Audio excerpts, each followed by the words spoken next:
This is Green Bean, and this is episode 8 of GreenBean's Jets Pod.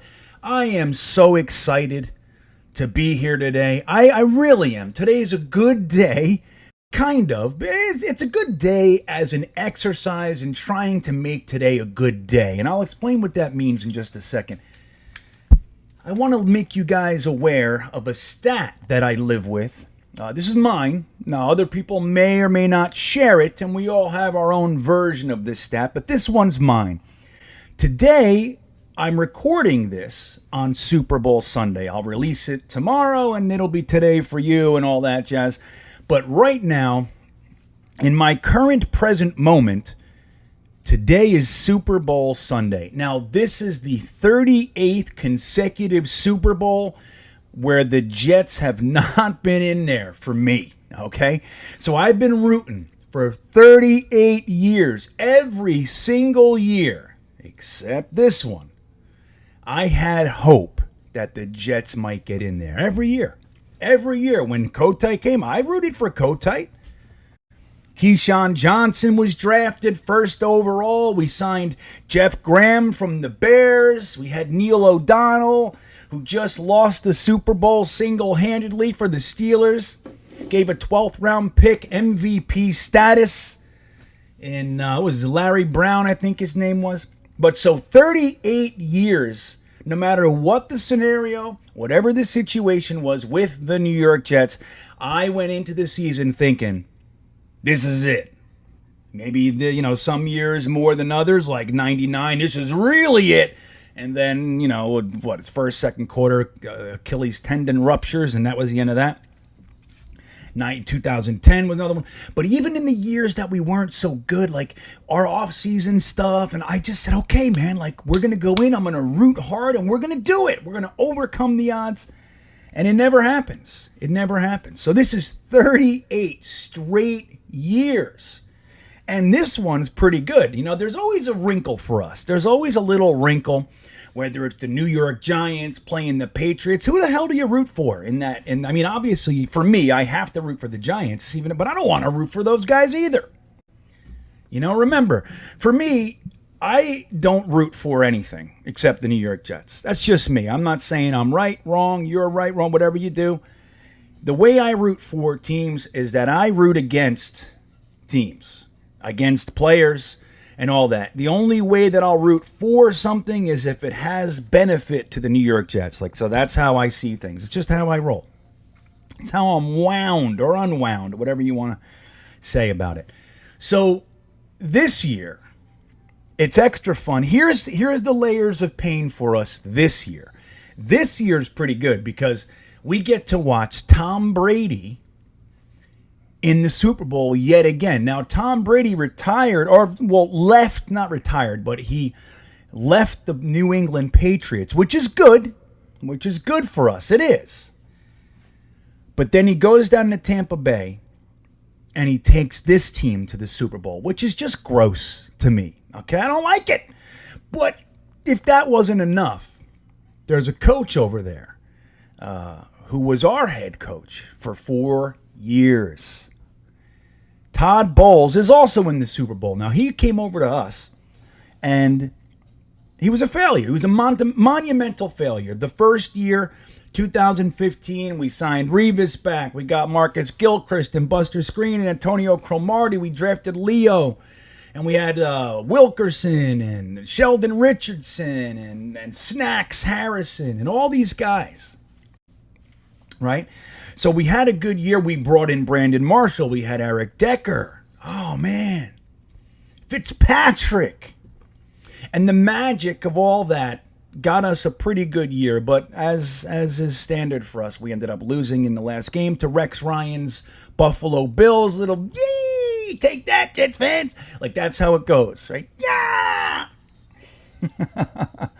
All we had to do was win 10-6, and we didn't go to the playoffs. So here we are, and it's so outside of that year, we got to watch Todd Bowles, and he's being lauded, touted as this great coach. He's being looked at as a head coach again. That's what's going on. So Todd Bowles was a failure. Now, it's funny. I rooted for Todd Bowles. I did. I liked him. I did. I didn't love the coaching class that year, but it's pretty much boiling down to, like, I think Spagnuolo was available again. Who was it? Dan Quinn, and Todd Bowles. And it was like, out of the group, I think Todd Bowles is the most exciting, for lack of a better word. But I knew I had an issue with Todd Bowles. It didn't take long.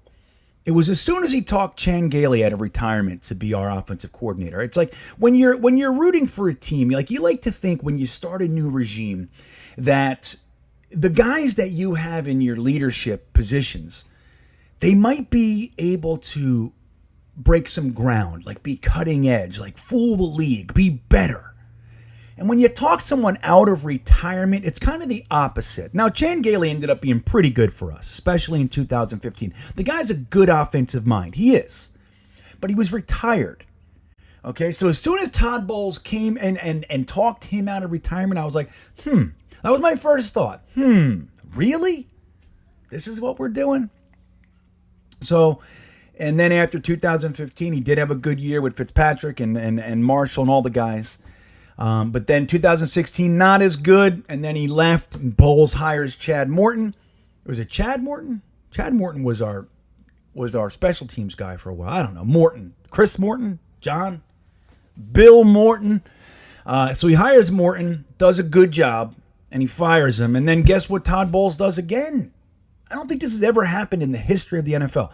A head coach, in a 4-year period, talked to offensive coordinators out of retirement to come and lead our offense. 2 in 4 years. That's what Todd Bowles does. And obviously Jeremy Bates, being that second guy that was talked out of retirement, didn't do so well. And we thought he needed to go, man. He needs to go. Bowles needs to go. Everybody needs to go. They're the worst we've ever had. And then we go and hire Adam Gase, and it was like, where's Jeremy Bates? Please. Give us Jeremy Bates. That's how that went. So, that's what's going on. We get to look at Le'Veon Bell on the Chiefs, right? The only guy I'm kind of happy for is McClendon. And I'm not really happy for him. Like I said, I don't really like anybody. But McClendon's a good dude, man. I follow him on Instagram. I don't anymore. Once they leave the Jets, I'm like, what do I need to follow you for? You talk about how great things are somewhere else. I don't need it, But when he was on the Jets, I followed him for a few years on Instagram, and he's good, man. He's always like teaching kids. His son plays ball, I believe lacrosse too, if I remember correctly. And he's just a good dude. He's a good leader, and I think Joe Douglas made him, gave him a real solid, trading him to Tampa Bay for essentially pocket change. It will be to our benefit ultimately. I think he gave him a 2023 7th and McClendon for a 2022 6th or something along those lines. It is what it is. But I think he just said, hey, Steve, I'm going to send you to a potential championship team, somebody that's in the hunts, and that's the way that went. So it's nice to see McClendon. The guy is toward the end of his career. He's been a good consummate pro, a good leader, positive influence for the young guys. And I think that's the kind of guy that deserves it. And I don't have any issue with anybody else, Le'Veon Bell or whoever, per se.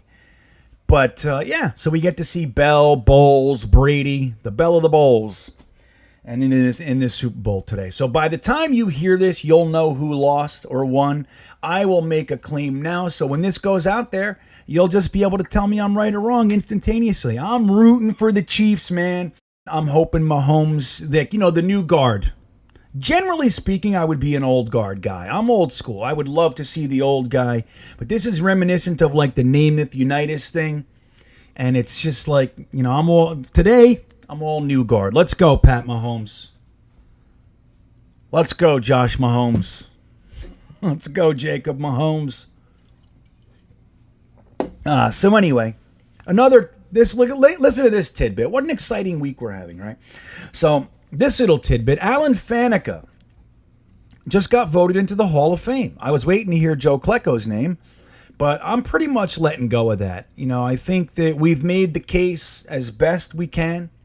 It's been years and years of making the case, And this was the year that they allowed more people in, right? The 100 years or something like that. And Klecko's not on the list, at least not as of today.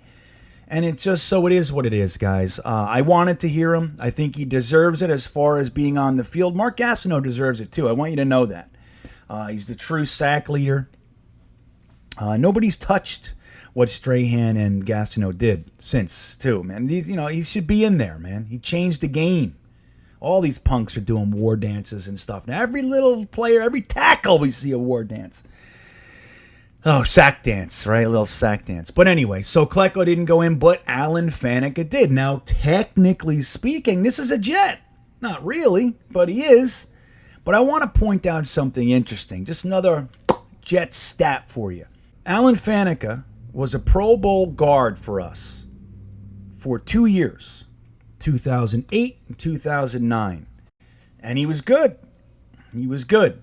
But you could see that his time was sort of winding down in the NFL. He wasn't what he used to be. Clearly, he was a dominant offensive lineman in this league because he's getting inducted into the Hall of Fame. It's not easy to do, I hear. So he's going into the Hall of Fame, but he was on the Jets for 2008 and 2009 and played well. But I want to make sure that you remember exactly why Alan Faneca was not on the Jets 2010. The Jets, in their ultimate wisdom, and our brain trust at the time, was Rex Ryan and Mike Tannenbaum. They used our second-round pick in the 2010 draft to draft a very raw, very green Vladimir Dukas. They took Vladimir Dukas, and it felt like 10 minutes later. I think it was that day. It might have been that week or what have you. But it was right then. As soon as we drafted Vlad, they cut Alan Faneca. So we cut Alan Faneca, a Hall of Fame guard, playing well for us, for Vlad Dukas. Now, I want to just say this. In their defense, Alan Faneca only played one more year in the NFL. So they did sense, they picked up, like, this guy's not long for the NFL. We have to replace him. That's good thinking. You develop the pipeline and you get guys in here that can groom behind them. That should have all been going on already. But Tannenbaum, Tannenbaum. He was top heavy, man. That guy was front line. He put all of his resources into the starters. We very rarely had solid depth with Tannenbaum, man. So anyway, we drafted Dukas and we let Faneca go. And like I said, in their defense, he was pretty much almost done with his career. But I want to point something out. Vlad Dukas, over the next 4 years, he was on the Jets for 4 years. First year being 2010, he started 0 games. The next year, 2011, he started 1 game. The next year, 2012, he started 0 games.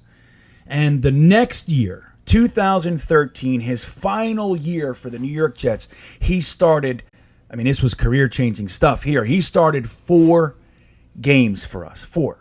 Okay, now he did play intermittently throughout that, so it's not like he was never seeing the field.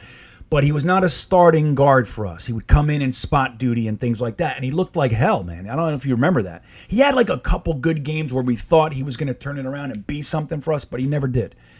Now, conversely, Alan Faneca, after we cut him, went over to the Arizona Cardinals.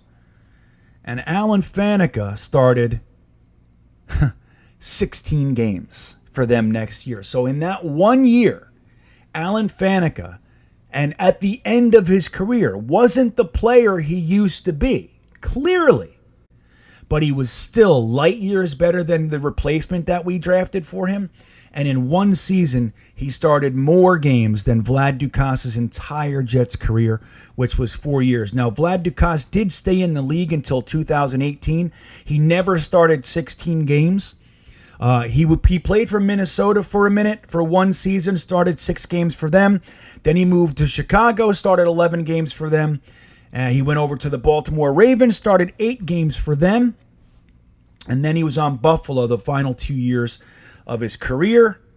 And he started 12 games and 9 games in 2017 and 18, respectively. So just want to point that out. So it's good news, Alan Faneca. Alan Faneca got inducted to the Hall of Fame. It is another Jets player. Our logo will be up there. You know how they're doing it these days.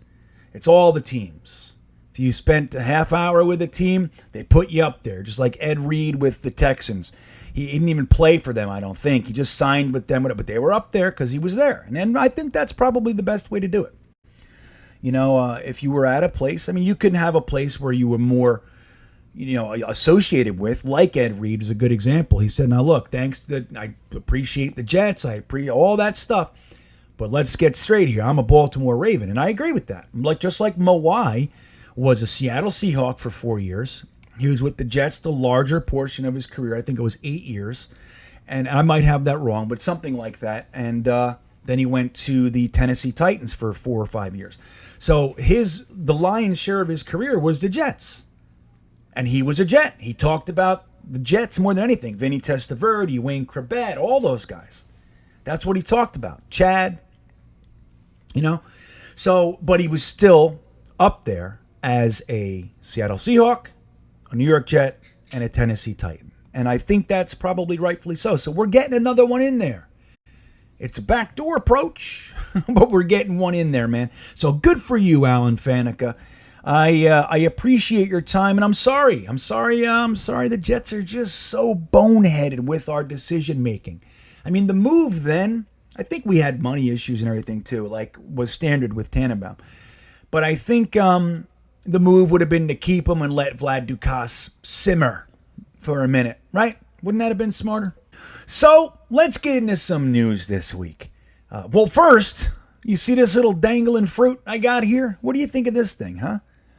So here's what it is. You can do all kinds of things with it. We're calling this a... Hey, Meryl, what's this thing on my beard called? Oh, it's called a hair wrap. So I have a beard wrap. But let me just tell you how this happened. Now, as you guys are getting to know me a little bit, this isn't necessarily my gig, right? But a little 10-year-old girl who started a little, she has an entrepreneurial spirit, and she started a little business where she's making hair wraps and women's hair. And she just said, hey, Green Bean, would you like one of these in your beard? Would you like a hair wrap in your beard? So I said, of course I would. That's how that went. I said, what colors do you want? I said, do you have Jets colors? Green? And she said, yeah, I have green and white and black. And I said, well, do that. So, and she gave me the good news, which is, generally speaking, these will last 3 months. She said, I want you to know that it's good because this will last 3 months. And I said, well, that is great news, sweetheart. But let's just stick with today. I'll just tell you this. I'll keep it in today. So let me tell you about her little business quickly. Her family has an Instagram site, an Instagram page, and it's called Coffee and Wildflowers. So I'll put their little, not a link, but I'll put their information up on the screen, and I'll put it in the description as well. If anyone's looking for a hair wrap or anything like that, you can reach out to them via Instagram. Again, Coffee and Flowers. Beautiful little girl, beautiful soul, and I thank you. I love it. I love it to death. I love it, love it, love it. I could not be happier with this hair wrap, or beard wrap, let's call it. Beans Beard Wraps. Maybe I'll start my own business and do it that way. So that's what that is. Hopefully you like it. Let me know if you like it in the comments below. I'll talk to you about hair wraps. What do you think? See? It's a little longer than I thought it was going to be, but hey, what are you going to do? So there's a little bit of news this week, and in the off season, news is a relative term. Rumors.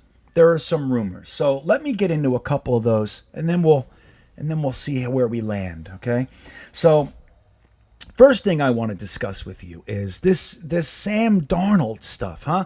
So the reports are that the Jets have been fielding multiple calls with Sam Darnold interest. So the people are calling. A couple confirmed, or at least kind of confirmed, are the Saints, the Steelers, and the Washington Redskins, which came out of left field for me. That wasn't one that I saw coming. So now, as we know, Matthew Stafford was traded for Jared Goff and a couple first-round picks last week. So this week, Carson Wentz is on the trading block, and the rumor is that he's looking like he's going to be heading over to Chicago. Now, the rumor coming out of Philadelphia is that they're asking for 2 firsts for Carson Wentz. 2 firsts. So if they get 2 firsts with that contract, Wentz's contract is prohibitive to a degree, okay? So if they're able to get 2 firsts for Carson Wentz after the season that he had, while I didn't think the Stafford trade had much to do with like the Watson trade or Sam Darnold or anything, it does signify that the value of quarterbacks, young quarterbacks who are having a little bit of a rough stretch, the value for them might be a little higher than we were thinking, which is good news for us. The only thing that we shouldn't do is go, well, if everybody wants to give us all this stuff for Sam, maybe we want to keep him. I really, as much as I like Sam Darnold, I just want to put it out there that me personally, I think that it's time to move on from him. It's just a bad situation. New regime, really new GM, even though he's been here for 18 months, he just got the keys. They just said, okay, it's your shop. And the first thing he did was hire Robert Saleh. And so here we go. We got a whole new regime.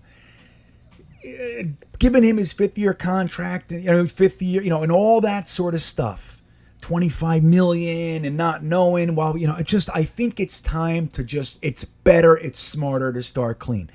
But if we can get a first and change for Sam Darnold, a first and a 5th, a first and a 3rd, sheesh, that's more than we thought.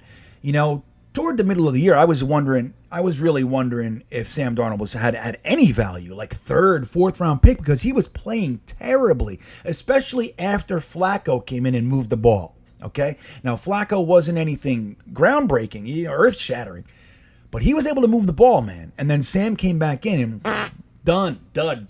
That's what he was bad, man, this year. Had a couple moments, but overall, Sam Darnold played terribly this year.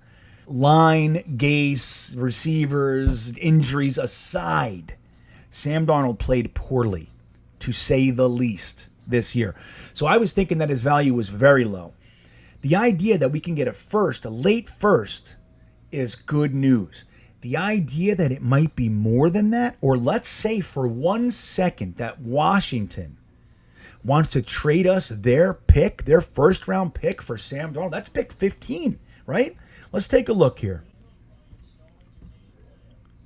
Let me see here. Oh, no, this is kind of real. This is a little bit closer to realistic. The Washington Redskins are picking 19th in this year's draft. 19th. So if we could get pick 19 for Sam, come on. I might even throw in a pick. Like, let's throw Sam in a 3rd. Let's throw Sam in a 4th to Washington, man, for their pick 19. I would do that in 10 seconds. I really would. Pick 19, I can't put it any other way. Sam Darnold, in his current state, is not worth pick 19. If the Redskins think he is, and like dude, put extra capital on there. Get it. If you can get pick 19 out of the Redskins, honestly, I would freak out. That gives us pick 2, pick 19, and pick 23. Do you know what you could do with that? Especially if we're not taking a quarterback at 2 and we're going to trade back. Guys, we could set this franchise up for 3-4 years with this one. We already have 4 firsts over the next 2 years. If you could make that 3 firsts this year, trade back from 2, get another first or 2 firsts the next year or 2 for somebody who's desperate to come up. And that's the thing with Washington. They know they're not getting Justin Fields. They're not getting Zach Wilson. More than likely, they're not getting Trey Lance. Mac Jones will probably be there. And then you got the Kyle Trasks and Jamie Newmans and Kellen Monds of the world after them. I was really sorry to see Purdy, the Iowa State quarterback, go back. I actually like him. But it's good for him because he probably could use an extra year at the collegiate level. This is really interesting stuff, and I have my ear to the ground, man. I am looking, I am listening. This would be an absolute coup for Joe Douglas, okay? If he can flip Sam Darnold for pick number 19, again, throw in a third, man. Do it. Give Washington Sam Darnold and a third and take pick 19. You could do all sorts of stuff with 3 firsts, even if you just sat where you are and you pick Justin Fields at 2 if you like him. You pick Kyle Pitts. He probably won't be there. But Wyatt Davis at 19 and like Carlos Basham or Jalen Phillips or Patrick Jones at number 23. And then what do you got at 34? Take Najee Harris. You know what I mean? Or you take the receiver. You take Tutu Atwell, who I've been in love with for a solid week. If you guys haven't checked out Tutu Atwell yet, and I'll thank my buddy Jets by Jimmy for that one. I saw some stuff on Tutu Atwell, and I said, yeah, he's good enough. But I didn't dig in. Man, I like me some Tutu Atwell. And you should too. So what does that bring us to? So now talking about Joe Douglas and his potential coup, I don't know if that's realistic or not. I would be happy with a top 5 second round. I would. If somebody told me you're getting pick 36, who's at pick 36? Miami, they're not doing it. Let's say 35 or 37 or 30. You know what I mean? 35 is Atlanta. Let's say Atlanta said, we'll give you pick 35. We want to sit Sam Darnold behind Matt Ryan for a year or two. I'd be happy with that. I go, yeah, sure. 34 and 35, hell yeah. So if we could move it up to the Saints, who are at 28, or let's see, you have Jacksonville at 25, Pittsburgh's at 24. If you can start getting into that range, man, for Sam Darnold, and somebody goes, yeah, I think I'll give you pick 24. You go, hurry up. Where is it? Here's Sam Darnold's underwear bag. Just take it. Let's go. You sign it, man. You get it. You grab it, in my opinion. So if we're talking pick 19 and they need a little something, like, yeah, we like them, but yeah, what do you want? What do you want, Kyle Phillips? I'll give you Kyle Phillips. What do you want, man? You want Jalen or John Franklin Myers? I'll give you John Franklin Myers. Sure. Austin Davis? Yeah, sure. You know what I mean? So you do that. And then you can start doing some real damage, especially if you want to move around in the first round. Those picks are worth gold. Pick number 2 might be the most valuable thing we've ever had.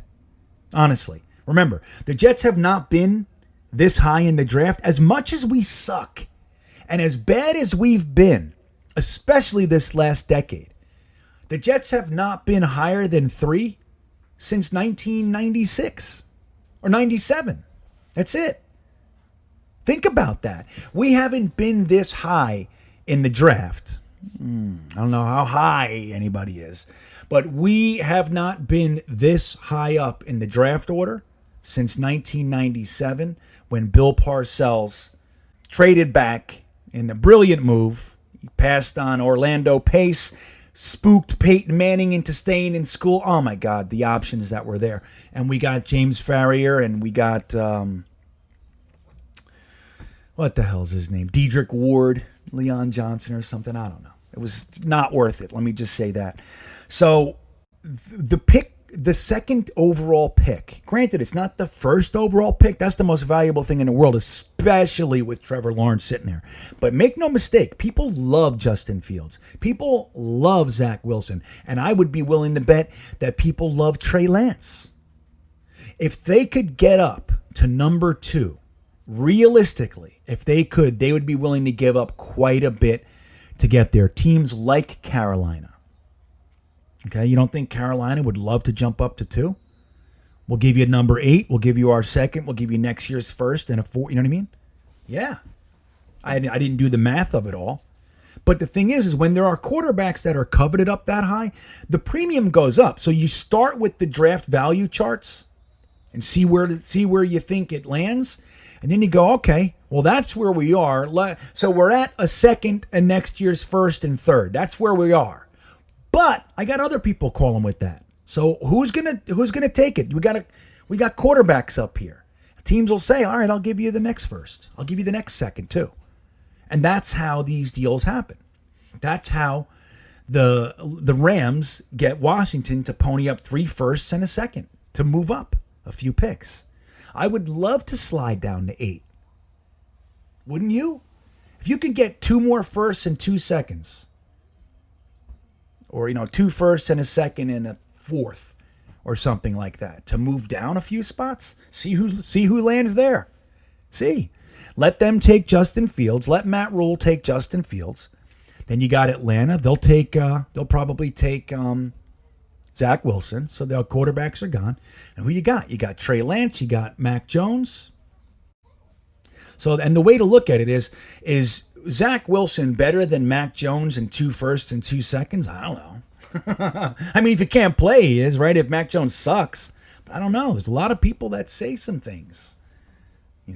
Competition levels and all that. So I don't know. It's interesting. But this is why I like having a guy like Joe Douglas who's even. He's even-keeled, man. He's unshakable. He's just going to look at this intelligently. He knows what he wants. He knows what he's trying to accomplish. He has the business plan. He has the goals. What's going to help me achieve my goals?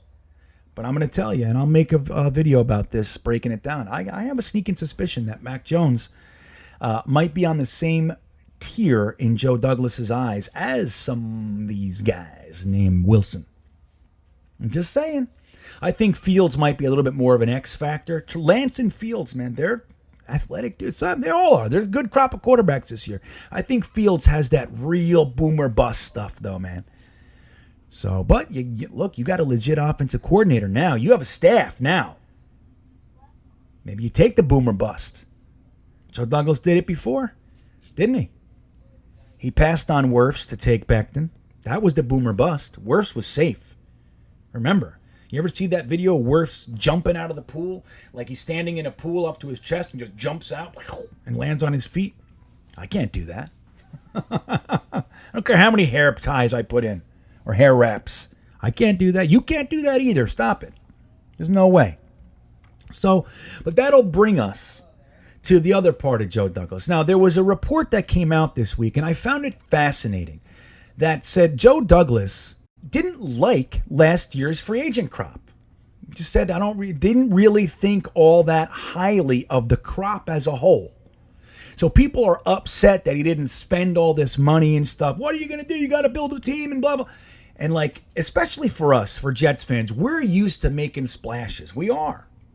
We're used to making a splash. We're used to being aggressive in free agency and giving the money. We have the money. Give it. Get the guy. Give Clowney $18 million. Give it to him. So the one guy he did want was Conklin. He really wanted Thuney, but they franchised him. And past that, he just said, I don't. But that was an interesting report. It said that he actually looks at this year's free agent class as much stronger than last year's free agent class. So isn't this nice to know? Let's say that this is true. It was a report.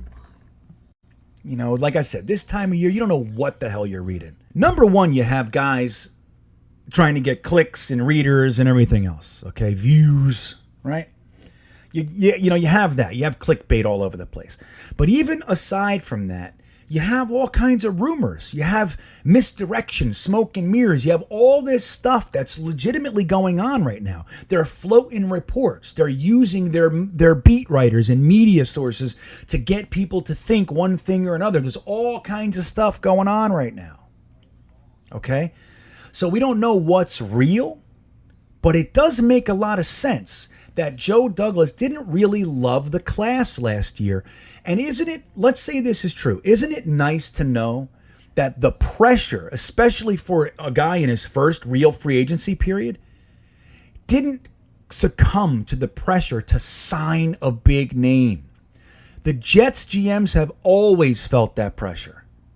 We're a rambunctious lot, us Jets fans. And we want stuff. We want it now. So he didn't feel the pressure. He said, look, I'm not getting into bed with any of these guys because I don't really think that highly of them. He gave a couple contracts out. You saw he gave Jordan Jenkins a second contract. 1 year, he gave Poole a second contract. He signed Van Roten. He signed Alex Lewis. He signed Fant. All their contracts he can get out of. All of them.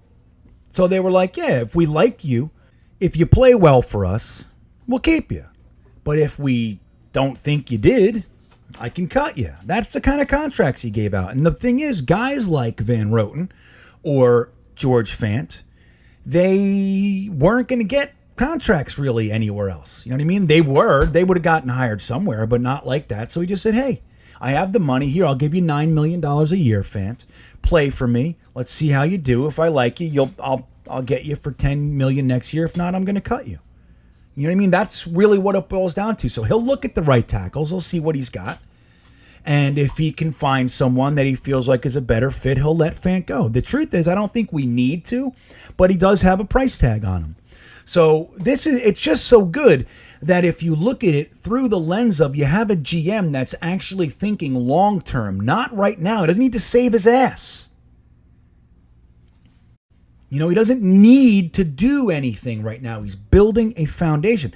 So I really liked that report. It resonated with me because I always felt like when I looked at the crop last year, I wasn't all that enamored either. Like, look at the wide receivers. We had Amari Cooper. We had Perryman. We had Robbie Anderson. There was a few more guys, but that was after Cooper and Anderson. It was kind of like, meh. You know what I mean? So you need to get somebody, but you don't need to lock into them. And this year, from what was said in that report, Joe Douglas actually likes a lot of the guys in this class, and he's going to be more active. And I think he should be, right? So if he gets a guy like Thuney, the receiver class is stout this year. There's 5 guys there that I would love to have. You know, the offensive line, there's offensive linemen. There's a few edge rushers out there. You got Ngakoue and Judon. You know, you have guys out there.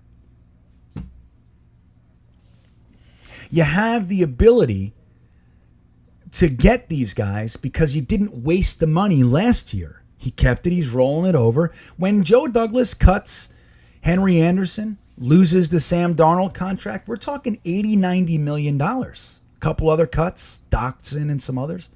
He's going to have $80-90 million. He can get Watson. He can get Thuney. He can get Robinson. He can get all those guys and not even be broke. That's what we have right now. In addition to that, we might have a third first-round pick coming down the pike. So it's an exciting time. It really is. I want you to know how confident I am in what's going on, and it's not because I think Joe Douglas is the savior. It's not like that. It's not like I think he's flawless. It's not like I didn't have any issues with the moves he made or lack thereof. I did. But you can tell the difference between what he's doing and how he's doing it to what we've always done. And we might not agree with everything he's doing, but you have to look at it. The Jets' way of doing things all the way back, let's just back it up to Tannenbaum. The wackadoodle trades, overpaying, shooting for the championship right now, we've been doing that stuff the whole time. It goes back deeper, too. The first free agency ever, the first year of free agency, we signed Leonard Marshall, Boomer Esiason, and Ronnie Lott. That was our first year. We were in the Reggie White sweepstakes. You know what I mean? We started free agency as big buyers. And like I talked in last week's podcast, we have to stop, living that way. Because we could lose our free agents. Like if we let Jordan Jenkins and Perryman and a lot of these other guys go, we have a bunch. We let them go. So we let 9 go. We signed 5 free agents. And then you sign some guys that are cut. You make some trades. You do draft picks and all that. And then you're left with 4 potential for comp picks. So next year, in addition to the 9 picks that we have, we get 3 more. We get a 4th, a 5th, and a 6th. For what? For not being boneheads, feeling the pressure. So It's like we say all the time in the realm that I work in. If you do the thing you always did, you get the thing you always got. Okay? If you do the thing you always did, you'll get the things you always got. So at minimum, it's not the same. And that alone is enough for me to be excited going into this offseason. And I'll leave you with this. Did you hear that Russell Wilson might be on the block? Did you know that I read Jetnation forum at jetnation.com. You go there, you click on the Jets forum. You know, when you go to jetnation.com, you'll see the whole page is Jets news and articles and editorials and videos and all that kind of stuff. And then there on the top, there's forums, little link, little tab. You click on forums and it'll say New York Jets forum, draft forum, and a couple other forums. And you click on the Jets forum and there's all kinds of topics. There's just 1,000 people in there talking all the time about the Jets. And a few of those guys go over and they peruse other fans' chat boards, message boards, fan forums, all that sort of stuff. And there is an outcry to a degree. There are whispers, let's call it, that Russell Wilson might be done in Seattle. These are the fans. This is what happens when you get spoiled brat fans, right? That are used to winning. They overanalyze. They're great players. It might be time. You don't know what you got till it's gone over there. Like New England, you know? You don't know what you got till it's gone. So the fact that there are Seattle fans that are thinking it might be time to move on from Russell Wilson, it makes me laugh. It makes me laugh. Because let me tell you, man, without Russell Wilson, that was a 4-12 team last year. DK Metcalf, my ass. In order to get that guy the ball, Russell Wilson made more things happen behind the line of scrimmage than most quarterbacks in the league. Period. Russell Wilson is the Seattle Seahawks. Now, I don't think Pete Carroll's stupid enough to trade him, but there are those conversations happening right now. So you got guys like Deshaun Watson, Matt Stafford, maybe Russell Wilson, Carson Wentz, Sam Darnold. You got all these starting quarterbacks rumored to be moving around. We already have Jared Goff and Stafford flip-a-rooney, right? So there's a lot going on out there. And guys do get ideas. They do get ideas. So like what Pete Carroll, don't forget, he just gave up 2 firsts and a third for a safety that can't catch. I know he made the Pro Bowl. Technically he's a second-string all-star. That's bullshit. You know it is. I know it is. Look at his stats. He didn't do anything. He was terrible in coverage this year. Terrible. And another year without intercepting a starting quarterback in the league. And he didn't just intercept anybody. But he didn't intercept a starting quarterback yet in his career. He has not done that. All pro? I don't know. So, but he gave up all that capital for him. And I know, man, he might like him and he might be happy he has him, but he knows damn well he overpaid. Because we're picking at 23 this year, not 30th. Not 31st or 32nd. And that was the plan. Okay? The plan was for the picks that they gave to us to be in the 30s. That was the plan. It's a valuable pick. And much more valuable than pick 31. Okay? So they were planning on it being pretty much a second-round pick. That's what they were planning. So the fact that he lost all that, he's thinking, shit, man, if I can trade Russell Wilson for 3 firsts and a second and a player, man, could you imagine if we turned around and gave Seattle their 2 picks back, our pick, Sam Darnold, everything for Russell Wilson? And they get it all back. Here, take it all back. They ain't doing it, but I'm just saying, could you imagine? This is like, the magic brew, the secret sauce, the witch, it's like you start to think mad scientists, little bubbles and beakers. You start thinking, what could happen? And when you have a guy with a team like we have in our personnel department right now, they can do some stuff. And when you have coaches, like we don't know what this coaching staff is. I don't want to get ahead of myself. But when you have coaches that for some reason are universally respected all over the league, nobody's saying anything negative about Robert Saleh. Right? Who's saying anything negative about Mike LaFleur? No one. Conversely, Adam Gase, right? Rex Ryan even.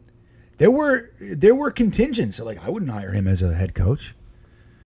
The other side of it is everybody loves Salah. Saluli. Salami. I don't know how to say it. That's what I'm getting at. Salah. So it's nice. This is we're touching this exciting period. We have the Super Bowl. We're getting closer to the free agent period. Lots of movement. Wentz, Stafford, you're hearing it. You're hearing all the stuff, Jets fans. Where will we be in it? I tell you what, we have a lot to play with. More than most. 80, 90 million when it's all said and done. And 4 firsts over the next 2 years, 3 thirds, 4 fifths, 4 sixths. It's pretty good. It's pretty good stuff. So anyway, I hope you're having a great day. Please don't forget to like and subscribe. I appreciate it. It changes everything. Just like I told you guys last week, just the ability to cross over certain thresholds enable me to have more privileges and abilities in YouTube. Like I can do things like create a community.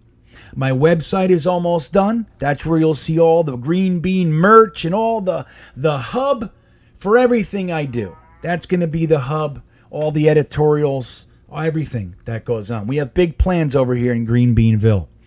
And I thank you. I sincerely thank you for being here with me. I thank you for watching and listening.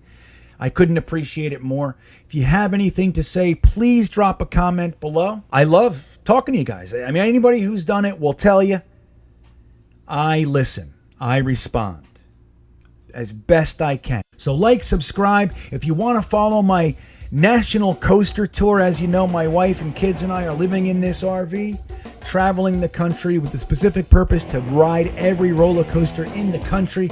You can follow us at Full-Time Coaster Tour on YouTube. Give me a sub over there as well.